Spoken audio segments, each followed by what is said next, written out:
Scott Frost is coming back for year number 5. What does it mean? Good move, bad move? Big Ten Ted coming at you here today for this video. Didn't want to do it last night. Wanted to wait a little bit. I wanted the details to come out. Wanted to let it simmer. While we were simmering, offensive coordinator, quarterbacks coach. A lot of the offensive staff gonzo immediately in Lincoln, Nebraska. So we'll see how those changes affect the upcoming Wisconsin and Iowa games. Trev Alberts announced Scott Frost coming back for year number 5. Here are the terms of the restructured deal, according to the Omaha World Herald's Sam McEwen. Frost will have a restructured contract, receiving $4 million in salary for 2022 when he would have been getting $5 million. And now a buyout, which would have been $15 million after last season, has been reduced to $7.5 million.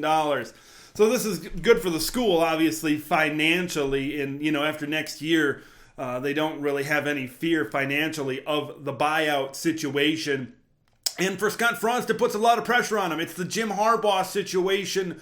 And hey, if it ends up half as good as what Jim is doing at Michigan this season, I think fans in Lincoln, Nebraska will be pretty happy with what's going on. Good move, bad move. Let's talk about that. My opinion on the situation. I think it's a good move. I don't think Trev Alberts wanted to be the guy 4 months into his tenure to say, yeah, I'm going to fire the favorite son of Nebraska and I'm going to fire a head coach in my very first year. I think he wanted to give him time, wanted to let it simmer a little bit. I think this was the right decision.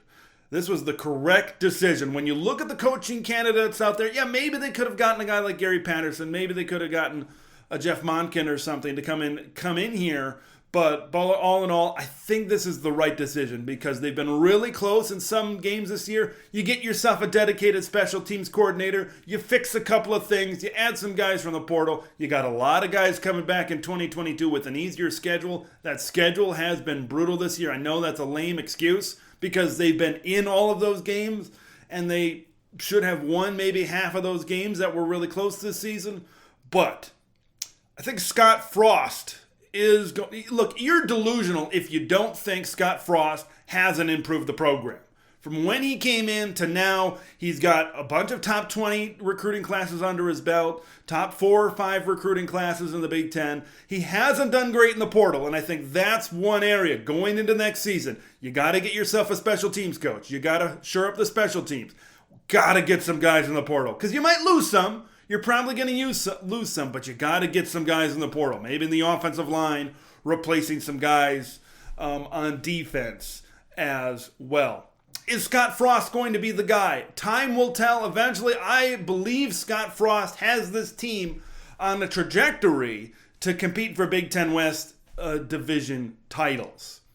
Another thing about this scenario is, look, Adrian Martinez can come back next season for his super senior season. Scott Frost, we know, and Adrian are married at the hip and all that. And, if it doesn't work out for Scott next season, Adrian will graduate and, there won't be any weird overlap or transferring or anything like that. So this is kind of, hey, Adrian's your guy. I'm going to give you both one last shot and we'll see how it goes. That's the message at least I'm getting.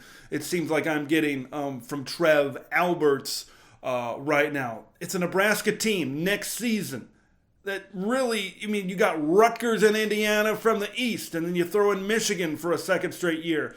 Look, and you got 2 FCS teams early in the season, and you got to beat some teams from the West. With what they have coming back, that offensive line is young, but they're going to get better. They're going to get better. So I think this has been a Twilight Zone type of year for Nebraska. I don't think you're ever going to see a team this talented lose this many games closely and in odd ways that they have this year, especially with the kicking game. A lot of pressure on Scott. Optimistically, I'll say he figures it out, but that remains to be seen. If he doesn't, no skin off of the university and administration's bone. Want to hear what you guys think in the comments below. Good move, bad move to bring Scott back for a 5th year. Subscribe to Big Ten Ted for Big Ten football content. We'll see you in the next one.